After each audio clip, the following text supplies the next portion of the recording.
muito boa tarde. Que prazer imenso estar aqui com todos vocês. Eu quero, antes de mais nada, agradecer a Mariana, do Gente Gestão, que gentilmente me fez esse convite para que eu viesse falar com vocês a respeito da inclusão do autista no mercado de trabalho, dentro desse ambiente corporativo.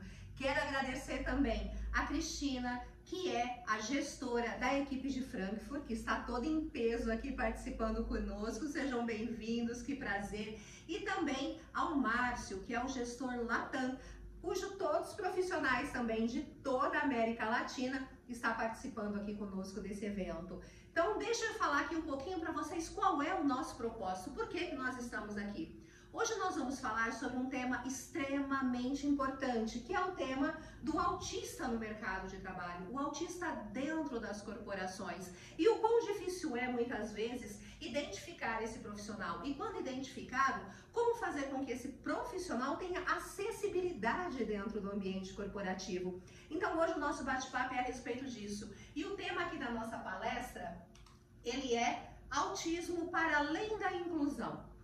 E por que eu chamo de autismo para além da inclusão? Porque não basta você incluir o autista no ambiente corporativo. É necessário, antes de tudo, você planejar um ambiente para que esse autista tenha acessibilidade. Eu vou dar um exemplo claro aqui para vocês. Incluir seria mais ou menos, vamos fazer uma analogia aqui. Eu estou dando um baile, uma festa, uma grande festa, e tem uma pessoa que está do lado de fora dessa festa. Quando eu trago essa pessoa que está fora e coloco ele dentro da minha festa, eu estou incluindo. O que eu quero dizer com além da inclusão e da acessibilidade? Dar acessibilidade, além de incluir essa pessoa na minha festa, é tirá-lo para dançar. É colocá-lo à mesa, é conversar, é ouvir as suas necessidades, ouvir a sua história, é conhecê-lo e tornar aquele ambiente acolhedor para essa pessoa. Então não basta você trazer o autista para dentro do ambiente corporativo. É necessário que o ambiente corporativo esteja também preparado para receber esse autista e para que as pessoas à sua volta tenham a compreensão de quais são as forças e as características que demandam uma atenção maior no autista, para também terem ali um ambiente de trabalho onde todos possam prosperar e brilhar, porque o autista, ele tem talentos que são absolutamente necessários no mercado de trabalho e no mundo corporativo, mas muitas vezes esse talento, ele é abafado pelo ambiente, e vocês vão entender o porquê ao longo dessa nossa palestra. Então, é um prazer imenso poder trazer esse tema para vocês. Eu quero me apresentar, quero que vocês conheçam um pouquinho aqui da minha história. Eu me chamo Rita Quester, eu sou mãe atípica de 3 rapazes com TEA, o Matheus, o Gabriel e o Guilherme, com 29, 24 e, respectivamente, 22 anos. Os meus filhos, eles têm níveis de autismo diferentes. Então, eu tenho meu filho mais velho, com 29 anos, o Matheus, que é um autista nível 1 de suporte e que está inserido no mercado de trabalho.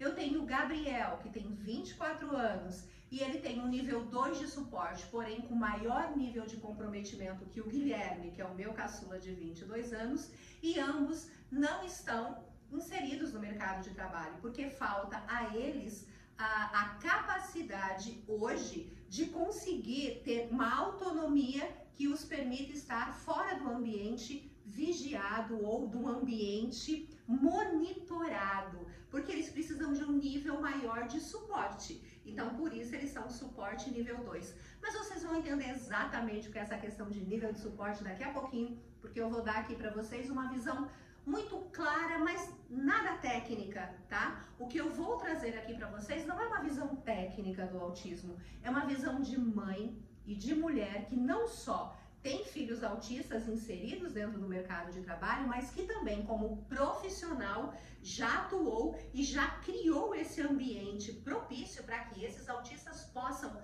brilhar. Porque o ideal é que dentro de toda a empresa, cada profissional esteja no ambiente correto e no papel correto para que eles possam dar o melhor resultado. Afinal de contas, é isso que toda empresa busca e é isso que todo profissional deseja, um ambiente onde ele possa crescer e prosperar. E é sobre isso que nós vamos falar aqui, sobre a visão do profissional autista nível 1, que é aqueles que geralmente estão inseridos dentro do ambiente corporativo, do ambiente acadêmico. Geralmente o nível 2 e o nível 3 você os vê acompanhados dos seus familiares ou dos seus cuidadores, porque eles precisam desse nível de acompanhamento. Já o autista nível 1, ele tem uma vida mais independente, então normalmente você os encontra no ambiente onde todos nós frequentamos. O profissional, o acadêmico, né? O lazer. O autista nível 1 ele está inserido na sociedade, mas eu quero mostrar para vocês quais são as características desses profissionais. Então, como mãe, eu tenho aí, eu diria, a autoridade da vivência. E como profissional, de já ter implementado também estratégias de adaptação e de ambiente acolhedor para receber esses profissionais neurodiversos. Além disso, eu sou CEO do Instituto Rita Koester, que tem atuação na área de consultoria, palestras e treinamento. Sou autora do livro Mãe Antifrágil, onde eu conto toda a minha trajetória, desde o início dessa jornada do autismo, do diagnóstico, até o momento aqui da vida adulta. E também sou autora do e-book Os 10 Passos para se tornar uma líder de alta performance, onde eu vou fazer assim, vou destrinchar todas as estratégias para uma mulher que quer ascender profissionalmente, para quem já é líder, se tornar uma líder ainda mais capacitada e fazer com que a equipe tenha alta performance, ou para aquela mulher que deseja se tornar uma líder e precisa de uma preparação que a deixe ali no ponto para ganhar essa promoção. Então esse e-book ele vai trazer essas duas características. Mas deixa eu explicar um pouquinho aqui para vocês o que é o autismo. Muita gente tem uma visão do autismo ou uma visão mais clássica daquele autista que fica tendo estereotipia, movimentos repetitivos ou do gênio, mas pouco conhece de fato o que é o autismo. O que é muito importante deixar claro para vocês? O autismo ou transtorno do espectro autista, e agora vocês veem muito por aí o acrônimo TEA, T-E-A, que significa transtorno do espectro autista. É assim que hoje nós identificamos a pessoa, o indivíduo que possui o diagnóstico de autismo, através do acrônimo TEA ou TEA, tá? Então, gente, o autismo, ele é um transtorno do neurodesenvolvimento, caracterizado principalmente por dificuldades na comunicação, na interação social, também aqui, ó, no processamento das informações, nos padrões repetitivos e também no comportamento repetitivo.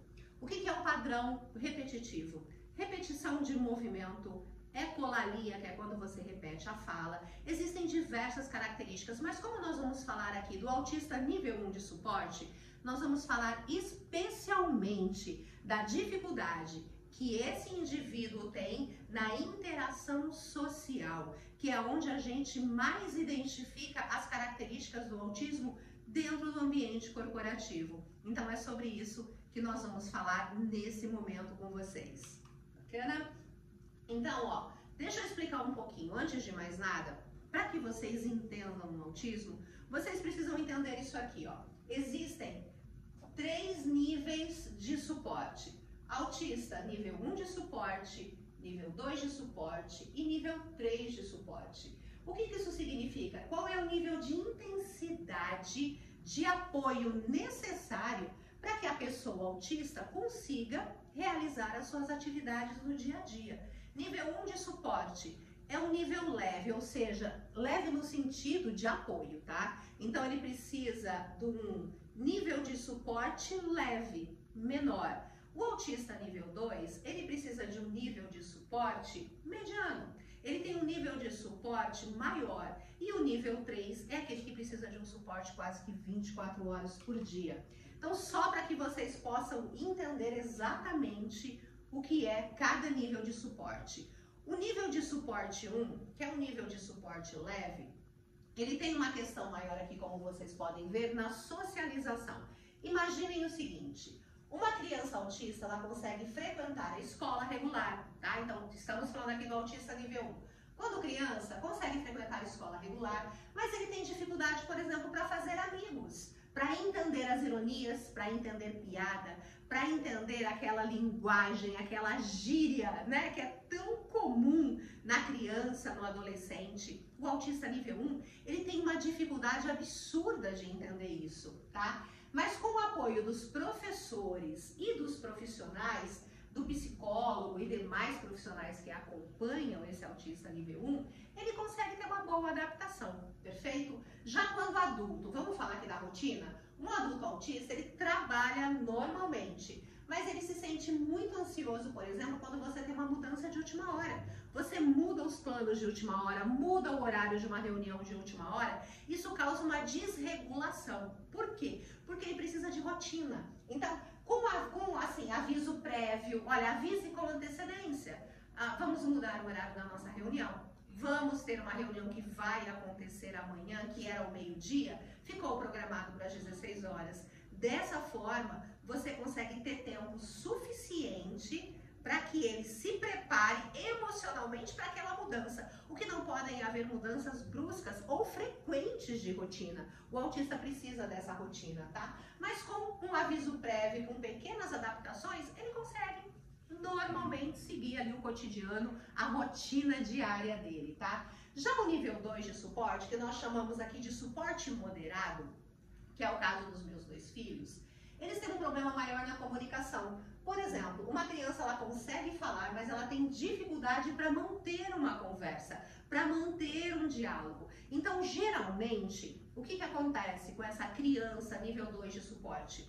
Por exemplo, ela chega da escolinha e aí é muito comum os pais perguntarem como foi o seu dia, como é que foi aí na escola hoje? E a resposta pode ser assim, foi bom. Tá, mas você brincou, você fez atividades? Fiz. Por quê? Porque eles não têm essa capacidade de um diálogo mais profundo. Eles não conseguem manter esse nível de conversa, de profundidade, de diálogo, né? Não há essa troca tão profunda. Então ele responde, ele fala com você, mas ele fala de uma forma extremamente limitada, tá? Então, assim, ó, ele responde sempre as perguntas curtas, mas ele não entende bem, por exemplo, expressão. Então, um exemplo, muitas vezes você tá ali falando com uma criança e nós somos seres muito expressivos, né? A gente acaba não percebendo no nosso dia a dia, porque já é tão comum, mas o nosso cérebro, ele lê a linguagem não verbal. Então, uma sobrancelha mais franzida significa que você está mais tenso, que você está pensativo, que você está nervoso, né? Então, o autista nível 2, e o nível 1 também tem essa dificuldade, mas o nível 2 é num grau muito maior, tem muita dificuldade de interpretar a linguagem não verbal. Não consegue entender quando alguém está triste, quando alguém está chorando, ele tem muita dificuldade nesse sentido, tá?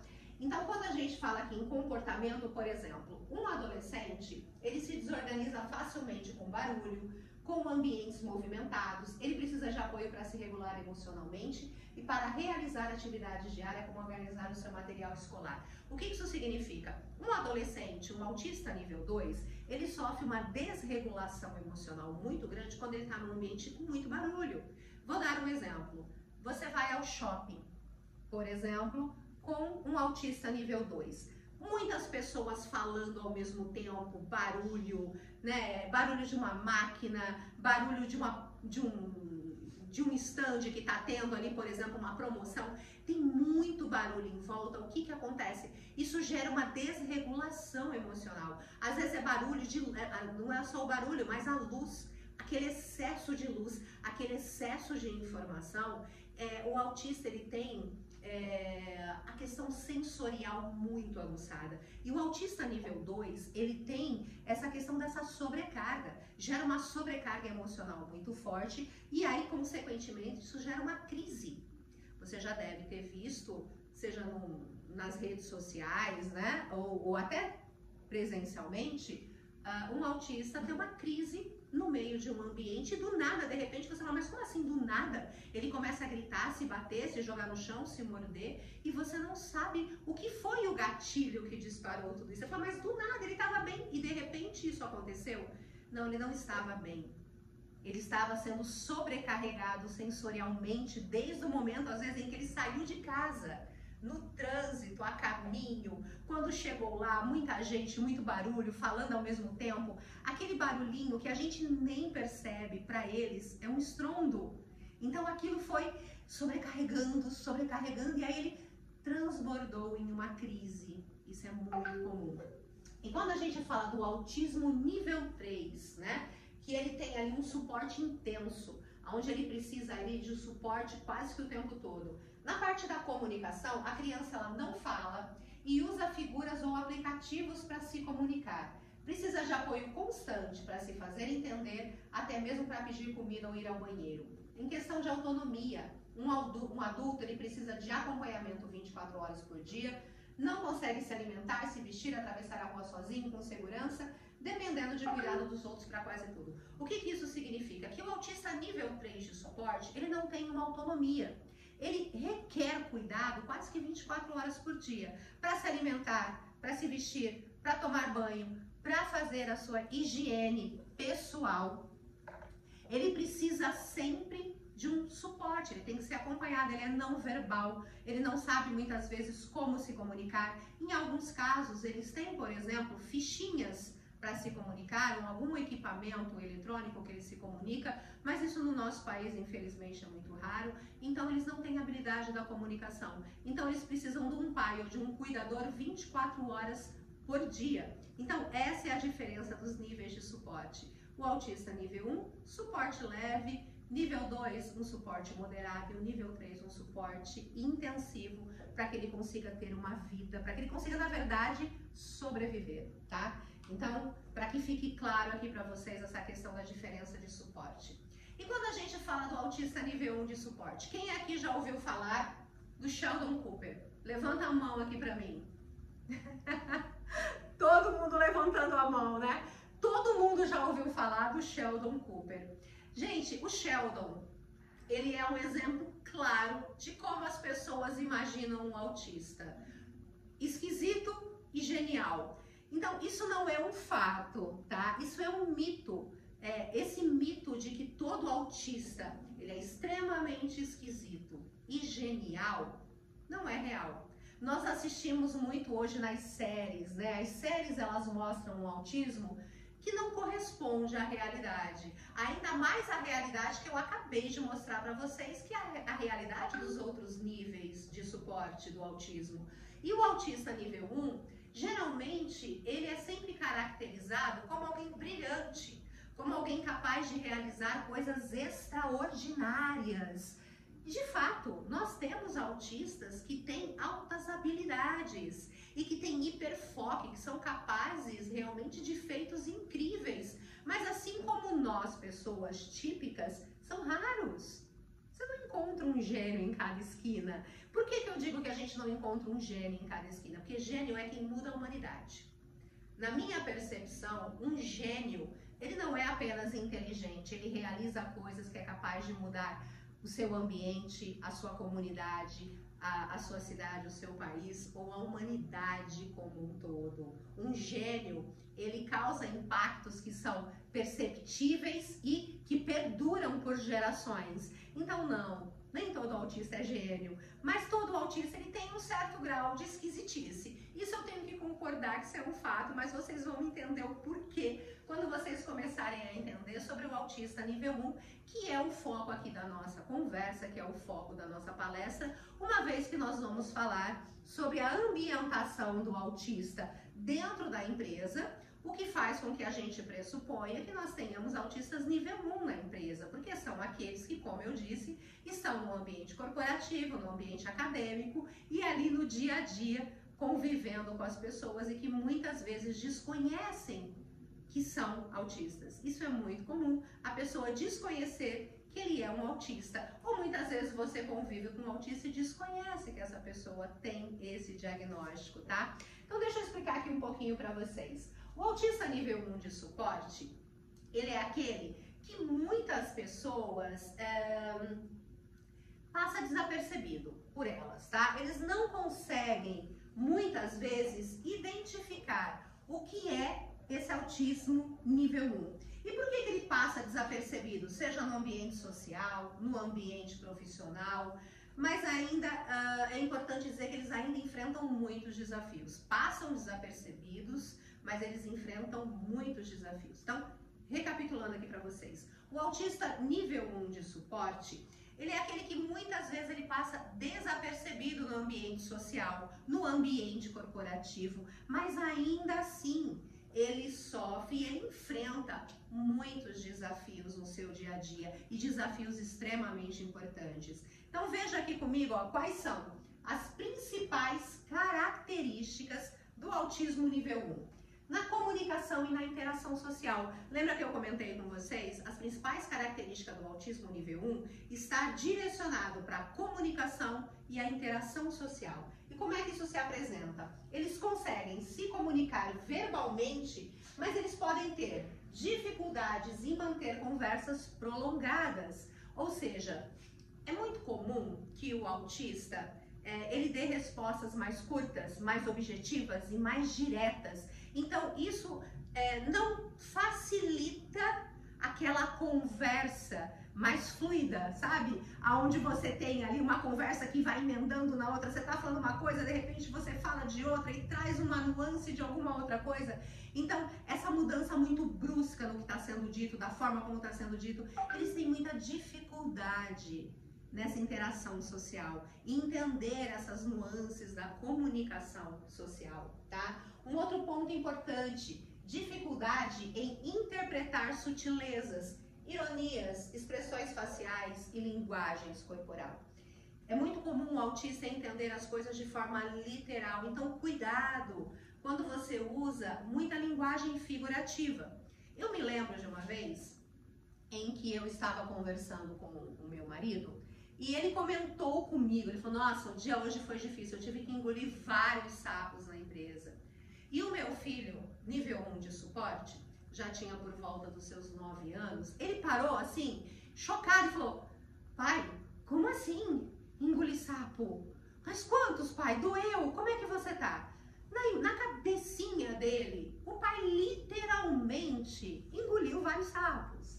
Mas por que isso? Porque é a maneira como ele processa a informação. O que eu disse para ele é um fato. Ele não vai entender isso como uma linguagem de expressão, mas ele vai entender isso literalmente. E isso é muito comum com o autista na idade adulta também. Essa dificuldade de interpretar, de entender uma piada. A dificuldade de entender linguagem corporal. Deixa eu contar uma coisa para vocês muito interessante. Imaginem a seguinte situação, ó. Vamos fazer um exercício aqui, todos nós. Eu quero que vocês aí imaginem o seguinte cenário.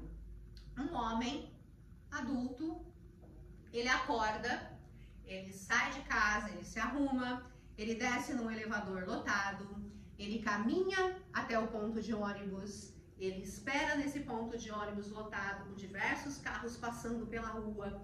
Ele pega um ônibus para ir até o trabalho, ele desce de um ônibus, sobe no metrô, vai até o trabalho dele. Em todos esses ambientes, aquele barulho, aquele excesso de pessoas, né? Aquele excesso de estímulo olfativo, visual, auditivo e sensorial, porque é muita gente, né? A gente tromba, a gente bate, a gente esbarra.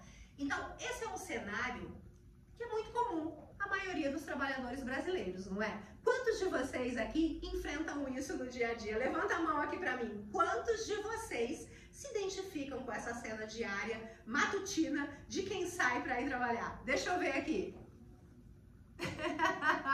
Quase todo mundo, né? Eu diria que 70% aqui levantaram a mão.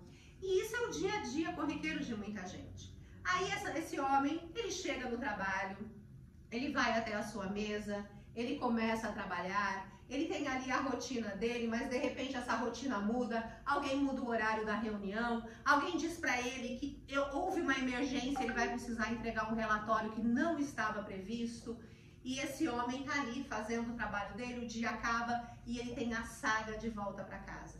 Para muita gente é cansativo, não é? E você fala, tá tudo bem, Rita, essa é a rotina da maioria dos trabalhadores brasileiros. Mas para essa pessoa, tá tudo bem se ele é um autista nível 1? Não, gente, não tá tudo bem. Não está tudo bem porque essa pessoa, ele gasta uma energia absurda pelo simples fato de que todos esses estímulos, visual, né, visão, olfato, o tato, né, isso incomoda muito. A iluminação, o excesso de pessoas, o excesso de barulho, tudo isso causa uma desregulação emocional muito forte. E ele tem que colocar uma energia enorme para não entrar em colapso. O que pra gente, a gente fala assim, ai, que coisa esse ônibus lotado, eu não aguento mais esse ônibus lotado. Para um autista nível 1, isso é uma tortura diária, que ele tem que se autorregular para conseguir chegar até o trabalho. E aí ele chega no trabalho, ele encontra ali um ambiente que também não é favorável para ele. E todos esses estímulos permanecem dentro do ambiente de trabalho. E essa pessoa precisa se autorregular o tempo todo. Ele não consegue se autorregular e ser 100% produtivo ao mesmo tempo. Porque são duas coisas muito difíceis. Você tem que estar se equilibrando o tempo todo, equilibrando as suas emoções, controlando o seu impulso de ter uma crise nervosa ou de explodir dentro do ambiente. E ainda assim, ter que focar no trabalho, na entrega do relatório, em atender as necessidades e a demanda do dia a dia. Então isso sobrecarrega demais, isso prejudica a performance desses profissionais. Então eu quero que vocês entendam um pouquinho o que isso significa. Eu trouxe um videozinho curto aqui para vocês, muito simpático inclusive, mas que ele fala um pouquinho sobre essas mudanças sutis na rotina. Só que eu quero que vocês, ao verem esse vídeo, vão imaginando todas as situações do nosso dia a dia e de como isso é impactante na vida de um autista nível 1 de suporte. Eu sou autista e eu não sei lidar com frustrações. No meu trabalho eu sempre sento no mesmo lugar e quando alguém senta nele eu não consigo trabalhar direito. Fico o resto do dia agoniado e acabo entrando em crise. Eu crio roteiros na cabeça para falar com as pessoas e quando não sai como planejado é péssimo. Eu vou falar, boa tarde, padeiro, eu gostaria de um pão. Boa tarde, padeiro, eu gostaria de um pão. Aí ele vai responder, claro, pra já. Aí eu vou dizer, obrigada. Boa tarde, pão, eu gostaria de um padeiro. Obrigado. Quando eu planejo algo no meu dia e acaba acontecendo um imprevisto, ou eu preciso mudar uma coisinha pequena que seja, pronto. Meu dia acabou. Isso acontece porque autistas têm rigidez cognitiva, que é um padrão de pensamento e comportamento que é fixo e inflexível. E isso resulta em apego à rotina, dificuldade com mudanças e ideias. É como ter um mapa mental que só mostra um caminho, e seguir qualquer outro é muito mais complicado e difícil. Muito bem. Perceberam aqui coisinhas muito simples, como eu planejo o meu dia e se algo sai fora do meu planejado, isso acaba com o meu dia. Gente, isso é um fato. O autista nível 1, ele planeja muito. Por exemplo, antes de falar com o seu líder, ele tem que comunicar algo, ele quer expressar algo, alguma coisa, vamos um exemplo básico, alguma coisa o está incomodando. Vamos imaginar que ele está sentado num lugar onde a luz é muito baixa e ela é uma luz muito forte e ela causa um incômodo real nele. Ao lado dele tem duas pessoas que conversam entre si o tempo todo, então tá uma de cada lado, estão conversando entre si o tempo todo. Isso tira o foco dele, isso faz com que haja uma sobrecarga emocional. Ele está numa cadeira que não é adequada, por exemplo, ao toque, essa questão do tato. Então, e ele tem que falar com o líder dele que aquele ambiente, ele não está confortável. Ele vai ensaiar por dias e dias e dias como ele vai chegar e vai falar, o que o líder vai responder e na sequência o que ele vai responder para esse líder, o que ele vai argumentar. Então ele cria todo esse planejamento. Aí ele chega para falar com o líder e fala, olha, eu gostaria de falar com você porque eu estou com uma certa dificuldade aqui no meu ambiente de trabalho. Aí o líder entra e fala uma coisa que ele não estava esperando. Pronto, já quebrou o padrão da comunicação, ele já não vai mais conseguir expressar aquilo que ele gostaria e da forma como ele gostaria. E a partir daí ele deixa de comunicar aquilo que o está incomodando engole e segue. Só que isso causa uma desregulação. Se ele planeja, por exemplo, ele tem um lugar que ele senta sempre na faculdade ou no trabalho, de repente ele chega, tem alguém no lugar dele. Isso é extremamente comum, muitas vezes, no nosso dia a dia, mas para um autista, isso é extremamente complicado, porque é uma quebra de padrão. E tudo que quebra um padrão gera desregulação. Então, gravem isso. Tudo que quebra o padrão para um autista gera desregulação. E, consequentemente, há uma perda significativa na sua produtividade, naquilo que ele poderia entregar a partir do momento em que ele está desregulado com outras situações. Não tem como você ser 100% produtivo e entregar aquilo que se espera, ou aquilo que de fato ele poderia te entregar se o ambiente estivesse mais adequado para isso, tá? Então, quais são os maiores desafios aqui do autista? O distúrbio da comunicação, a pragmatia social, tá? Que é a dificuldade em interpretar e usar a linguagem corporal, problema para entender regras sociais não ditas. Um exemplo, alguém conta uma piada, um autista tem que fazer um esforço muito grande para rir na hora certa e fingir que entendeu. Porque eles fingem muito bem, tá, gente? Muitas vezes. Por isso que às vezes você não percebe que alguém que está do seu lado é um autista. Você acha que ele é só alguém esquisito ou com algumas manias, um tanto quanto diferentes, porque eles aprendem a fingir para sobreviver dentro do ambiente. Às vezes ele tá ali, você conta uma piada, ele faz um esforço enorme para fingir que entendeu e para ter o timing certo da risada. Às vezes ele tem dificuldade, ele faz um esforço enorme para saber a hora certa de falar no meio de uma conversa ou de reagir adequadamente a uma conversa em grupo, tá? Então ele pode parecer insensível ou fora do contexto nas conversas. O que isso significa? É você chegar para ele e falar: oi, bom dia, Rita, tudo bem? Como é que você está? E eu responder: tô bem, obrigado, bom dia. E eu não perguntei para você: e você, como é que você está? Tá tudo bem?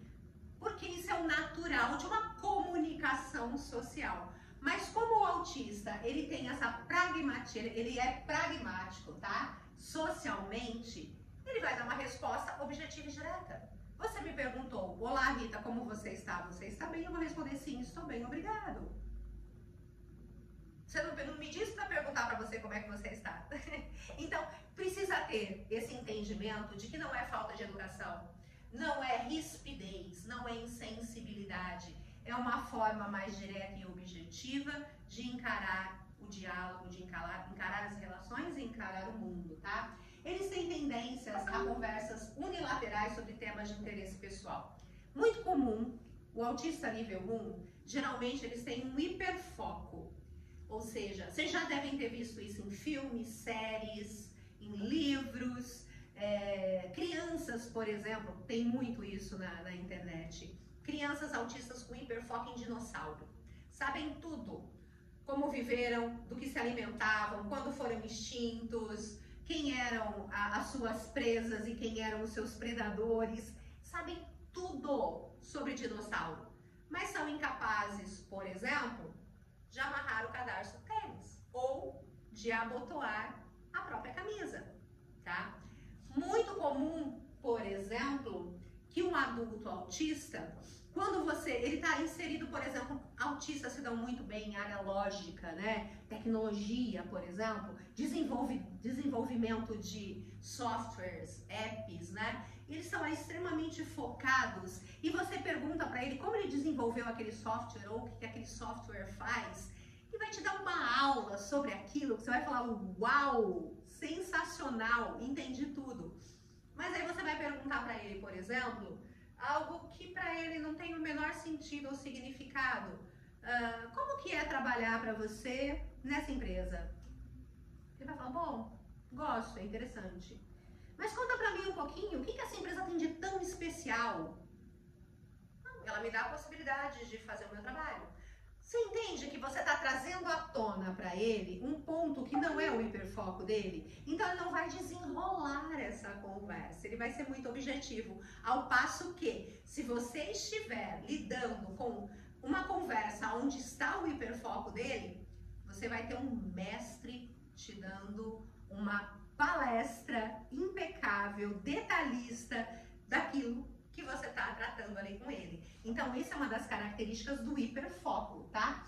Rigidez cognitiva e comportamental. É uma dificuldade para lidar com mudanças de rotina e com imprevistos, necessidade de previsibilidade e controle de horários, por exemplo, é importantíssimo. Pode apresentar comportamento repetitivo sutil, organização, objetos e repetir frases. Gente, geralmente, esse autista ele tem muita dificuldade em lidar, por exemplo, dentro do ambiente corporativo. A mesa dele, ele organiza a mesa de uma forma que, para ele, tudo tem um porquê de estar daquela forma. Aí vem, por exemplo, a responsável pela organização do ambiente, pela limpeza, e ela vai ali limpar a mesa. Por mais que ela tente colocar tudo dentro dos conformes como estava, vai ter coisas que vão estar fora do lugar, fora de posição, fora da ordem. Isso gera desregulação, porque eles precisam dessa ordem. Para eles isso é fundamental. A questão de objetos, todos, né, colocados ali numa ordem lógica. E quando a gente fala aqui, por exemplo, em repetir frases, é muito comum, vocês já ouviram falar sobre ecolalia, que é muito comum no autismo? A ecolalia não é comunicação, tá? Porque a ecolalia é a repetição de frases que você escuta. Então isso não gera uma comunicação, porque não é um diálogo. Um exemplo, por exemplo, nós estamos falando aqui sobre uma palestra sobre autismo no ambiente de trabalho. Aí um autista com ecolalia, ele vai falar assim, autismo no ambiente de trabalho, autismo no ambiente de trabalho, ambiente de trabalho, ambiente de trabalho, trabalho. Isso é ecolalia, é ficar repetindo ou a frase toda ou parte dela, às vezes mudando a entonação, falando alto, sussurrado. Então a ecolalia é uma repetição. E alguns adultos autistas mantêm essa ecolalia, por mais, como eu falei para vocês, que eles encenem essa estruturação para se adequar ao nosso mundo, eles ainda assim mantêm essas características e às vezes elas escapam do seu controle sem perceber. Então, às vezes tem um movimento repetitivo, a criança tem o flapping de mãos, que é movimento de mãos. O adulto autista, às vezes ele tem um movimento estereotipado, um piscar de olhos, o que a gente chama de tique, um mexer de ombros, né? Então isso é comum na estereotipia. Então existem algumas questões que a gente consegue perceber. Por quê? Porque esse autista nível 1 de suporte, por mais que ele procure encenar e se adequar, alguns impulsos são mais fortes, algumas características são mais fortes do que a capacidade dele de se manter 100% focado para não realizá-las. Por quê? Porque ele tem que colocar o foco dele nas atividades de trabalho. E é nessas horas em que você olha e diz, nossa, que pessoa estranha, que comportamento esquisito, que resposta torta.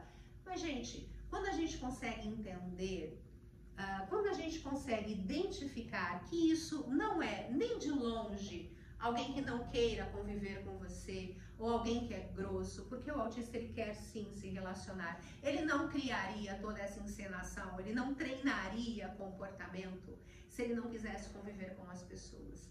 É muito comum o autista nível 1, ele quer fazer amigos, ele quer se relacionar, ele quer namorar, ele quer se casar, ele quer constituir família, ele só não sabe como. Ele não tem as habilidades sociais necessárias para. E nós, se nós desconhecemos essas características do autismo, e até hoje, por desconhecimento, você olhava para uma pessoa, mesmo sem saber que ela é autista, e falava, que pessoa estranha, que pessoa esquisita, né? Não era por falta de empatia, era por falta de conhecimento e de informação.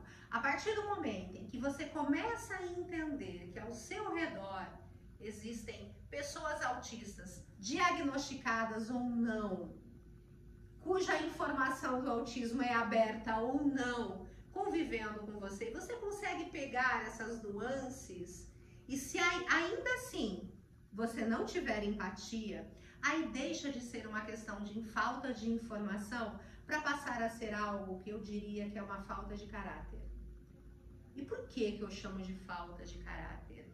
Porque quando a gente entende o outro nas suas forças e nas suas fraquezas e acolhemos o outro, é porque nós também somos falhos, nós também somos seres de forças e fraquezas, de luz e sombras, e nós também queremos ser acolhidos na nossa individualidade. Então, uma vez que você espera que as pessoas te aceitem a sua luz e a sua sombra, as suas forças e as suas fraquezas de forma empática, se você não faz isso com o outro, falta em você um certo toque de bom caratismo. O que é o bom caratismo? Ser um bom caráter. O bom caráter é aquela pessoa capaz de agir socialmente de uma forma adequada, de dar ao outro aquilo que espera para si. Quer respeito? Respeite, não é? A gente quer ser respeitada, a melhor forma de ser respeitada é respeitando. Então é importante, a partir de agora, procurem identificar, não julguem as pessoas por um comportamento que você acredita ser diferente, esquisito. Não julgue as pessoas porque elas não têm o comportamento que você espera delas. Mas procure identificar o porquê desse comportamento. E aí vocês vão entender que cada um de nós somos seres únicos, assim como os autistas.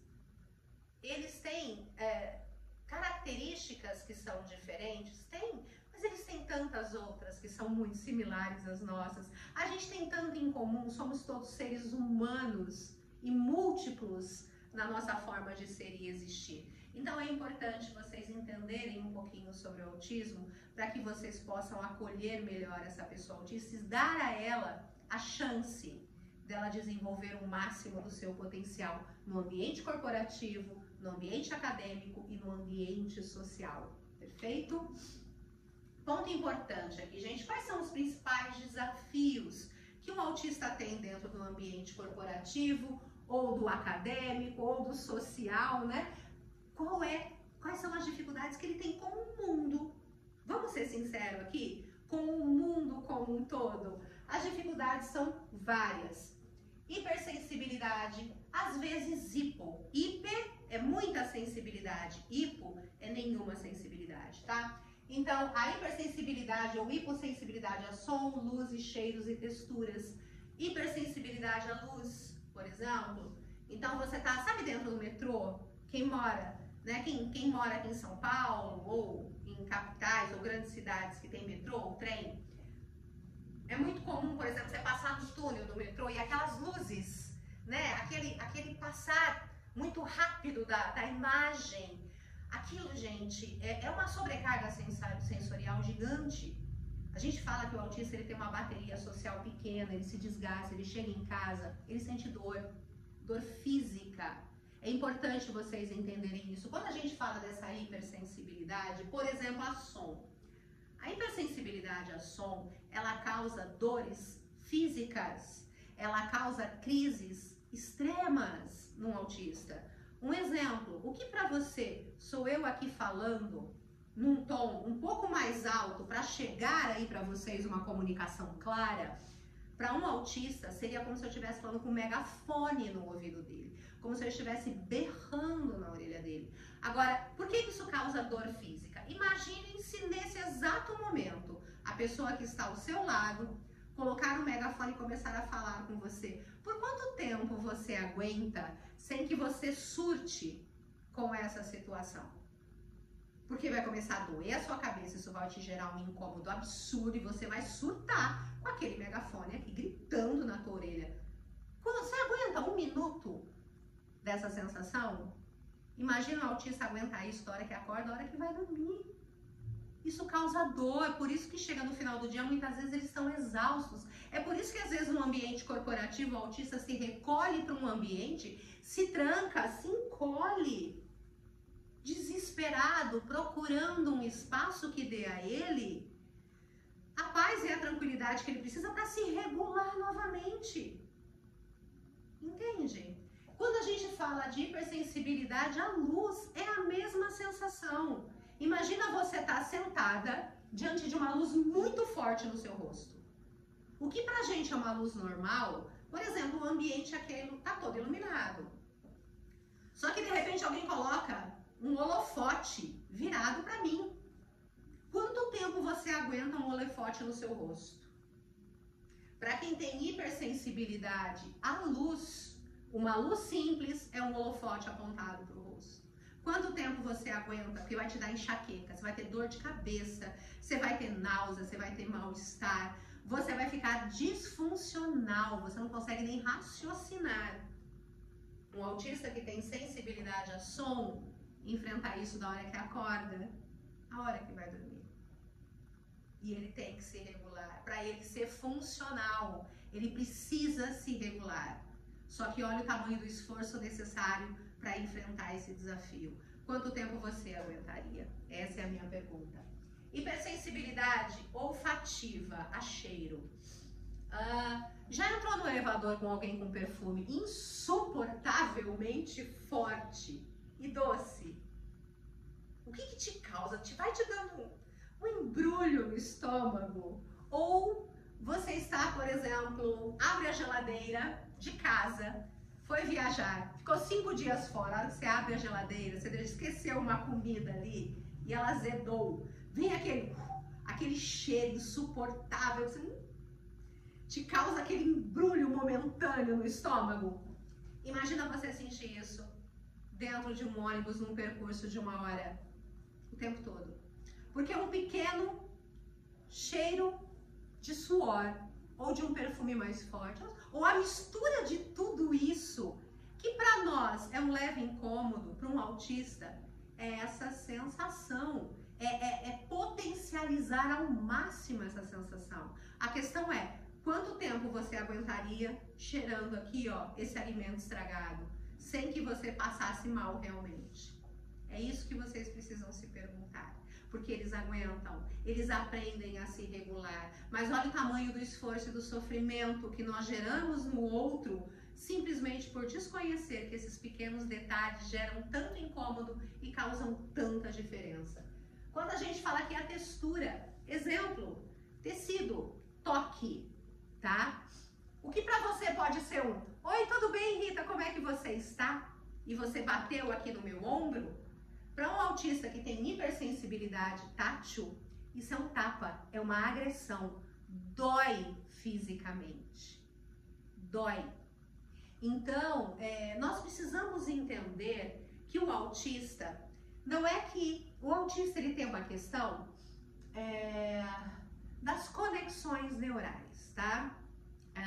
Os neurônios, eles têm na cabeça, no cérebro autista, os neurônios, essas conexões neuronais, elas são muito mais conectadas do que a nossa. Existe muito mais conexão num cérebro autista do que num cérebro típico, tá? Típico que eu quero dizer somos nós, tá? Pessoas que não têm transtornos, que não têm nenhum diagnóstico de nenhum tipo de transtorno. Nós somos típicos e tem os atípicos, que são todos aqueles da neurodiversidade. Então, o nosso cérebro tem milhares, bilhares de conexões. O cérebro autista, ele tem muito mais conexões, por isso que ele tem essa sensibilidade mais aguçada. Então, aqui ele explode muito mais informação no cérebro dele, causando toda essa desregulação que geram essas crises, que geram essas sensações que levam muitas vezes um autista a entrar ou numa crise de agressão ou numa crise de como se ele estivesse completamente apático. Meltdown e shutdown, já ouviram falar? Pesquisem sobre isso, é muito interessante vocês conhecerem um pouquinho. Eu não vou me adentrar agora nesse tema, porque ele não é o foco aqui da nossa discussão. Mas é importante vocês entenderem sobre esses fatores, gente. Essas disfunções sensoriais, elas são reais. E eu quero que vocês pensem nisso. Quanto tempo você aguentaria um megafone gritando no seu ouvido? Quanto tempo você aguentaria um holofote direcionado para o seu rosto? Quanto tempo você aguentaria sentindo o odor desagradável de um alimento estragado? Quanto tempo você aguentaria, por exemplo, usando uma roupa que te pinique? Sabe uma roupa de lã que coça?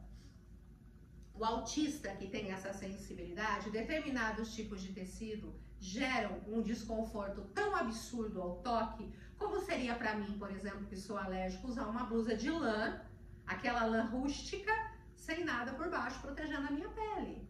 Quanto tempo eu aguentaria sem surtar? Eu conseguiria fazer uma outra atividade com esse desconforto? Não, eu não conseguiria. Imagina eu aqui tentando palestrar para vocês com uma roupa de lã, coçando meu corpo inteiro, com o holofote apontado para mim e o megafone aqui do meu lado. Qual a chance de eu conseguir entregar para vocês um conteúdo com clareza de informação? Nenhuma. Então, como eu posso esperar que dentro de um ambiente corporativo, onde esse autista está com essa sobrecarga sensorial, que ele entregue o melhor resultado dele? Então, o problema não é que o autista não é capaz de entregar, o problema é que o ambiente onde ele está não favorece que ele entregue. Entendem a diferença? Outra dificuldade aqui, gente, é com a flexibilidade emocional, tá? Então, por exemplo, respostas emocionais desproporcionais e frustrações. Volto a dizer, eu estou aqui sendo bombardeada por estímulos sensoriais. Eu vou chegar num ponto que eu vou ficar muito irritada. A minha resposta emocional vai ser agressiva. Ela vai ser de incômodo. Ela vai ser desproporcional para quem não está sob esse efeito que eu estou dessa exposição a essa hipersensibilidade, tá? Outro ponto aqui, ó, crises internas. Gente, o autista ele vive com constante crises internas que são invisíveis para os outros, mas que os consomem por dentro. Porque eles precisam se adequar àquele ambiente, eles têm uma crise, eles internalizam essa crise. E você, aparentemente, você não está percebendo, mas ele está num estágio de sofrimento absurdo por pequenos detalhes, como esses que eu citei há pouco, que geram essas crises também. Eles têm ansiedade quando algo foge do controle esperado deles, necessidade de tempo e espaço para processar emoções. Eles precisam de espaços, muitas vezes, um pouco mais distante daquele ambiente extremamente barulhento. Um ambiente com uma iluminação mais adequada, com menos barulho, com menos estímulo auditivo, com menos estímulo sensorial, né? Enfim, é só uma questão de adaptar o ambiente. E são pequenas mudanças no ambiente. E quem melhor para te ajudar com isso? O próprio profissional autista. O que o incomoda? Pergunte. Qual é o ambiente mais adequado para você trabalhar? Você gosta de trabalhar ao lado das pessoas? Você quer um ambiente um pouquinho mais tranquilo? Como você se sente melhor? Essa luz está boa para você? Você sente que o ambiente está favorável para que você consiga desempenhar o seu papel, o seu trabalho? Pergunte. Mas já crie também essas adaptações prévias, mas pergunte se o ambiente está bom. Às vezes a gente tem aquela ideia de que o ambiente moderno de trabalho é com excesso de imagens, de informações, né? E aquele excesso de informações é absolutamente desfavorável para pessoas como um autista. Então perguntem, procurem adaptar o ambiente da forma que seja mais inclusiva e que gere essa acessibilidade. Porque, gente, não basta incluir, é preciso gerar essa acessibilidade. Acessibilidade significa que o ambiente como um todo está preparado às necessidades dessa pessoa, tá? Então, o ambiente físico adaptado. Vamos partir da ideia do conforto sensorial? Vamos começar por aqui, ó. Iluminação suave ou natural é uma excelente opção. Evitar luzes muito fortes ou luzes fluorescentes. É sensacional se o ambiente puder ser iluminação natural. É um cenário perfeito, mas a gente sabe que no dia a dia, no mundo corporativo, isso é um tanto quanto difícil, você ter um ambiente onde ele seja 100% uma iluminação natural. Mas procure criar, dentro do seu espaço corporativo, o ambiente para esse profissional autista que seja o mais próximo disso, de uma iluminação ambiente, que não tenha tantas luzes fluorescentes ou muito fortes, tá? Redução de ruídos. Você pode fornecer um fone de ouvido, você pode colocar divisórias para deixar ele com um pouco mais de isolamento acústico, ou ter áreas silenciosas, aquela área, né, que a gente falou, a sala de descompressão. Isso é importante não é só para autista não, tá? Mentes criativas, como a do autista, porque o autista tem uma mente que fervilhando, borbulhando informações o tempo todo. É muito comum também as pessoas que trabalham na área de desenvolvimento, na área de criação, que elas precisam também do momento de descompressão, não precisa? Uma salinha, um sonzinho bem baixinho no ambiente, uma penumbra, aquela luzinha muito fraquinha, um puffzinho no chão para a pessoa poder deitar ali e dar aquela, sabe, aquele momento de relaxamento. Isso é fundamental. Não é só para autista, isso vale para todos nós, mas é importante que eles tenham esse momento de descompressão, um espaço de descompressão, que eles possam se recolher naquele momento em que eles sentem que eles estão extremamente sobrecarregados. E cabe ao líder entender que às vezes é necessário mais de uma, duas, 3 vezes de ida a esse espaço de descompressão. Isso significa que o ambiente onde ele está não está acolhendo adequadamente, por isso ele precisa se retirar tanto. A partir do momento em que o ambiente o acolhe, que o ambiente é favorável, ele deixa de ir tanto para aquele espaço. Por quê? Porque ele não fica sobrecarregado ao extremo, tá? Então, por isso a importância desse ambiente inclusivo. Espaços organizados e sem estímulos visuais excessivos, como excesso de cartaz ou de bagunça, desordem, papel demais, bagunça demais, isso geralmente gera também um incômodo extremo. Clareza nas tarefas e na comunicação. Aqui a gente vai para o segundo ponto importantíssimo de se entender no ambiente corporativo. Forneça instruções diretas, claras e objetivas, preferencialmente por escrito, não só verbal. Mande um e-mail formalizando o que você quer.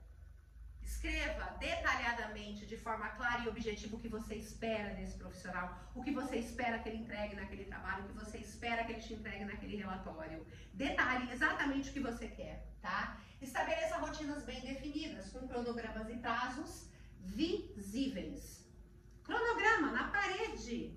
Cronograma muito claro. O que eu quero, qual é a sua rotina? Você vai chegar, você chega, você vai entregar, vai fazer isso, tal hora você para para almoçar, depois a sua atividade é essa, com prazo X de entrega, você sai tal hora, tem um horário de pausa. Estabeleça uma rotina. Vocês vão ver o quanto isso vai aumentar e potencializar a produtividade desse profissional, tá? Evite ambiguidades ou mudanças repentinas sem explicação. Toda vez que você tiver uma mudança significativa num ambiente, ou pequenas mudanças também vale considerar, avise com antecedência. Você vai mudar a pessoa de lugar, vai passar por uma reforma na tua empresa, você vai mudar aquele ambiente, avise, olha, nós vamos fazer uma reforma aqui, você vai ter que mudar de ambiente, isso vai acontecer daqui tanto tempo, avise com antecedência, por escrito, lembre-se, por escrito, de forma clara e por escrita. Isso são pequenos detalhes que vão fazer com que esse profissional eleve a sua produtividade. A gente tem muita rotatividade de profissionais autistas no ambiente corporativo, exatamente por isso. Porque o ambiente não os acolhe, sabe? Expulsam ele do ambiente, expulsam através dessa sobrecarga. Então, se você tiver um ambiente propício, você vai ter um profissional altamente produtivo, tá? E aqui, gente, o que você ganha implementando tudo isso na sua empresa? O que você ganha provocando essas mudanças significativas no ambiente profissional? O que os profissionais autistas têm como características positivas para o ambiente de trabalho? Foco e concentração. Eles mergulham em tarefas com profundidade e constância. O autista tem um foco muito, muito grande. Se ele gosta do que ele faz, se ele ama aquele trabalho, se ele está no ambiente correto, um autista que gosta de números e cálculos, se ele trabalha com isso, ele vai focar naquele trabalho, ele vai te entregar com maestria aquele trabalho, porque ele tem um hiperfoco, uma hiperorganização. Agora, para que ele consiga focar no que ele precisa, que o ambiente à volta dele não o distraia, não fique ali estimulando outros sentidos que tire o foco dele, tá? Pensamento lógico e analítico. O autista tem um pensamento muito lógico, tá? Eles têm precisão, estrutura e resolução de problema. Eu vou te dar um exemplo, eu tô falando que tem muito autista que trabalha muito na área de tecnologia. Por exemplo, você tá ali fazendo uma programação e de repente tem uma falha nesse programa e o que um profissional comum levaria, por exemplo, uma semana, 10 dias para identificar, um autista é capaz de identificar isso em uma passada de olho no programa. Por quê? porque eles têm uma capacidade, uma precisão para padrões que se repetem. Então, basta ele saber qual é o padrão correto, ele muito rapidamente, em meio àquela infinidade de padrões, ele vai detectar aquele que está fora do padrão. Porque é uma característica dele avaliar padrões repetitivos. Então, autistas são imprescindíveis para avaliar documentos. Por exemplo, eles são excepcionais avaliando documentos, avaliando programas, para encontrar erro que pra gente, errozinhos sutis que a gente leva uma eternidade às vezes para identificar, eles conseguem, com o passar de olhos, rapidamente identificar onde está o erro, tá? Outra coisa, sinceridade e ética. O autista tem uma dificuldade absurda em mentir, tá? Eles são extremamente éticos, extremamente honestos. A Rita, mas eu conheci um que não era. Gente, toda regra há uma exceção, tá? Mas por uma questão característica de funcionamento cerebral, das características comportamentais, a grande maioria dos autistas tem muita dificuldade em mentir. Volta lá pro Sheldon, aquele padrão Sheldon, esquisitão. Quando ele mente, o que acontece com ele? Tique nervoso, ele fica, cheio de comportamentos estranhos, estereotipados. Por quê? Foge do padrão mental. A mentira não é um padrão mental para ele. O padrão mental é objetividade, clareza na informação. A mentira não é clareza na informação. Então quebra o padrão, por isso que eles têm essa dificuldade, tá? Eles têm uma criatividade única, gente. Eles têm a capacidade de soluções inovadoras e uma visão que é fora do comum. Eles enxergam o mundo de uma forma diferente de nós. A maneira como eles enxergam as questões, seja do dia a dia ou questões mais complexas, do mundo corporativo, eles enxergam de uma forma muito diferente da gente. É até difícil detalhar, tentar descrever o quanto é diferente, por toda a forma lógica de se pensar, por todo um hiperfoco, por todo um padrão sequencial. Então eles têm uma forma diferente de enxergar o mundo. E isso faz com que eles consigam encontrar soluções diferentes das nossas, diferente do padrão comum. Muitas vezes são extremamente inovadoras as soluções. Vou dar um exemplo. Antigamente a gente falava foguete não dá ré, até chegar um autista, o Elon Musk, e o foguete hoje dá ré. Ou seja, ele falou, é possível, e foi lá e fez. Ele olhou por uma ótica diferente da nossa, e foi lá e realizou, tá? Especialistas em nicho. O autista, ele tem um hiperfoco muito grande. Lembra que eu expliquei para vocês da criança que tem um hiperfoco, por exemplo, em dinossauro? É muito comum eles terem hiperfoco, isso gera alto desempenho nessa área. Então, um autista que gosta de padrões, ele vai ser muito bom para trabalhar com isso. Um autista que gosta de exatas vai ser muito bom com isso. Um autista que gosta da área de humanas, de biologia, de geologia, de geografia, ele vai ser excepcional naquilo que ele faz. Excepcional. Porque ele vai destrinchar, ele vai querer saber tudo. E é o hiperfoco dele, ele vai saber tudo sobre aquilo. Então, ele vai ser excepcional nessa função. Você só precisa descobrir qual é a alta habilidade, qual é o hiperfoco desse autista e colocá-lo para executar essas atividades. Sejam elas lógicas, que na maioria das vezes está muito associada à lógica, à memória, à capacidade de memorizar informações. Então, busque fazer testes de capacidade para descobrir quais são as aptidões desse profissional e coloque ele na área certa e você vai ter um profissional fora da curva, de alta performance. Imagine você detalhar uma atividade e ter um profissional que você não precisa ir lá para aprender. Eu te falei que era assim, faça desse jeito, mas eu falei que eu queria assim. Por quê? Porque ele vai seguir exatamente o que você falou. Então basta você entregar aquilo que você quer da forma clara e objetiva, que você vai ter uma resposta em cima daquilo que você deseja. E que vai ser perfeita e que vai ser detalhada da forma como você solicitou. Quer um profissional melhor do que esse? Um autista com um hiperfoco, executando aquilo que ele realmente gosta de fazer, que ele tem aptidão, ele será esse profissional para você, tá? Consistência e organização, eles são comprometidos com regra e com organização, então, claro, eles vão te entregar isso, seja em que área for que você precise de organização, que você precisa de um comprometimento, você vai encontrar isso num profissional autista. E uma visão sistêmica, né? Eles têm facilidade com padrões, processos e sistemas. Como eu falei, identificar padrões, eles são muito bons em identificar padrões. Por exemplo, controle de qualidade de uma indústria, onde tudo tem que ser padronizado. Na indústria, né, em alta escala, tem que ter padrão. O que foge do padrão, foge da qualidade. Um profissional autista com hiperfoco, trabalhando nessa área, não passa nada por ele. O que pra gente é um detalhe que a gente nem notou, ele identifica na hora que tá fora do padrão. Olha o nível que você vai ter de excelência desse profissional se ele estiver atuando no lugar certo e sem nada em volta dele para tirar esse foco, né? Que hiperestimule os outros sentidos e façam com que ele se desregule e não consiga trabalhar. Se o ambiente for adequado e ele estiver na função correta, eu vou dizer para vocês que vocês têm um profissional de altíssima performance e às vezes mal trabalhado e um talento desperdiçado por pequenos detalhes e ajustes que podem ser feitos para que você tenha esse alto desempenho, né? E agora eu quero mostrar aqui para vocês algo importante. Nós temos aqui alguns autistas nível 1 mais conhecidos na atualidade. Temos aqui a Letícia Sabatella, Elon Musk, Messi, Greta Thunberg, o Anthony Hopkins, são diagnosticados com transtorno do espectro autista, são nível 1 de suporte, e são pessoas conhecidas, brilhantes nas suas áreas de atuação, né? Para comprovar para vocês que quando eles estão no lugar certo, eles realmente são muito bons no que fazem.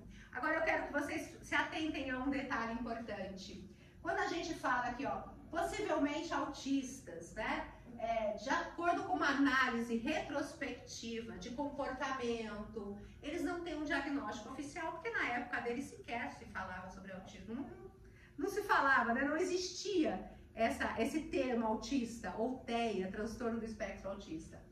Mas de acordo com o comportamento, hiperfoco, característica do que tem de relato social dessas figuras ilustres, Albert Einstein seria hoje diagnosticado como autismo nível 1 de suporte, Isaac Newton também seria um nível 1 de suporte, Nikola Tesla seria um nível 1 de suporte, e era raríssimo, e ainda é, tá gente? Só para vocês terem uma ideia, hoje, a cada 31 nascidos, um é autista, de acordo com o CDC, que é um centro de diagnóstico americano, né, dos Estados Unidos, que estuda e faz esse levantamento, né? Então, a cada um nascido, nós temos um autista.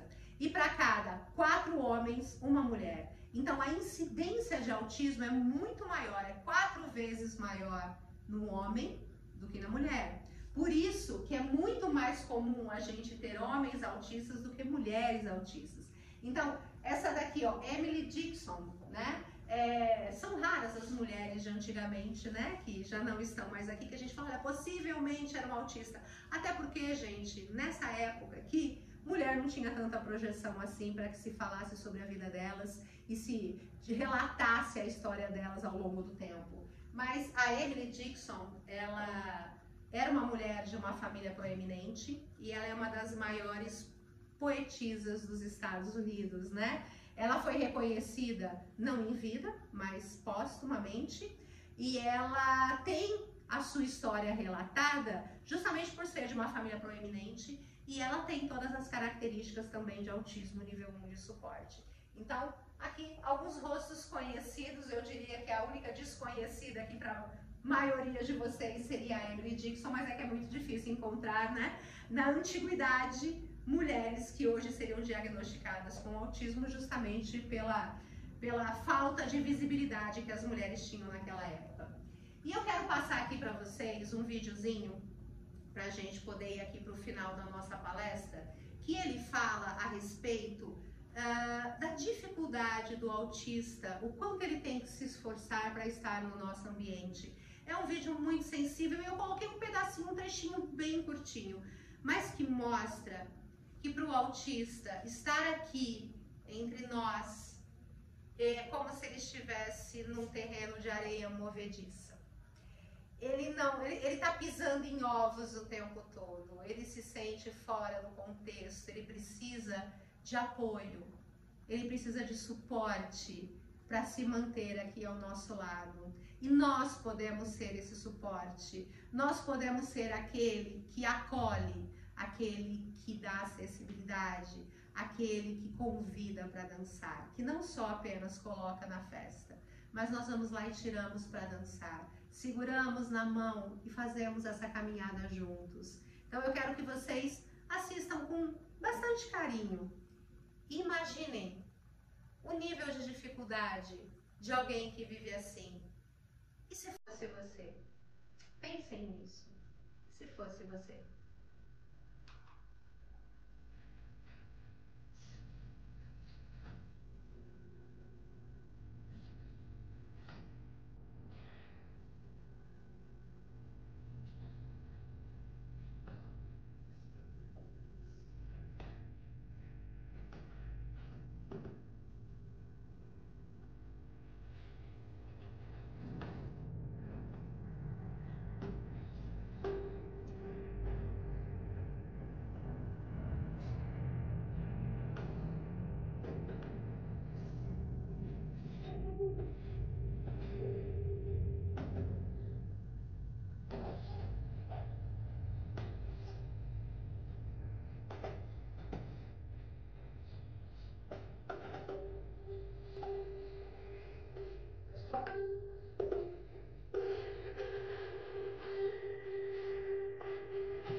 Aí, e se fosse você? Empresas, gestores, colegas de trabalho. Existem muitos autistas que estão submersos num nível tão profundo que a luz solar nem chega mais. Talentosos, brilhantes, com uma capacidade incrível de realizar, um potencial incrível para entregar para o mundo, mas eles simplesmente não conseguem estar nesse mundo, porque esse mundo os engole, suga suas energias e eles precisam se recolher. Se nós formos luz, se nós formos a mão estendida, se nós criarmos esse barco, esse ambiente, né? Criarmos um barco capaz de fluir por essa areia movediça e conduzirmos essas pessoas com segurança, que eles se sintam acolhidos e seguros, nós teremos profissionais brilhantes, teremos descobertas brilhantes, feitos maravilhosos, teremos mentes que podem nos entregar mudanças significativas que vão transformar o nosso mundo. Mas nós precisamos acolher. Nós precisamos estar abertos a isso. Nós precisamos estender a mão. Nós precisamos ter um olhar empático. Sem isso, nós estamos desperdiçando Elon Musk. Nós estamos desperdiçando Greta Thunberg e quantas outras meninas como ela não têm a sua voz ouvida. Sequer são capazes de expressar, porque o ambiente à sua volta as repele. Então pensem nisso. Porque isso é muito importante. Nenhuma mente é limitada quando o ambiente é livre de barreiras e preconceitos. Gratidão por esse momento e eu espero sinceramente que essa mensagem tenha de alguma forma não só tocado os seus corações, mas que façam com que vocês consigam olhar para o lado ou se identificar ou passar a identificar autistas, pessoas com transtorno do espectro autistas, que só precisam de um espaço adequado para florescer e entregar o máximo do seu potencial. Então, gratidão por esse momento. Foi um prazer imenso estar aqui com vocês.